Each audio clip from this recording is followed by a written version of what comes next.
为了要加强重大灾害发生的应变能力，嘉义县消防局是招特殊队甲县市的4大病院来合作，实际演练来增加救援经验，望会当来加强消防甲医护人员之间的合作，未来救灾会当愈来愈顺。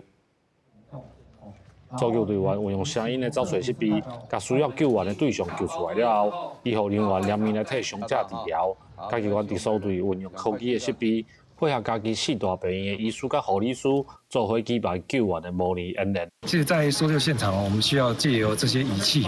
来增加我们的一个搜救效率。那确实，现在高科技的东西真的带给我们整个在搜索的进度都会更加的快速。嘉义县的地动足频繁的，咱在搜救当中医疗是一个足重要一环，所以讲，互咱的工作会使更加顺利来进行。嘉义地区自1月2日发生地动了后，地动灾害预防甲救援嘛引起社会的注意。为了要加强救援的效率，嘉义县特殊队就邀请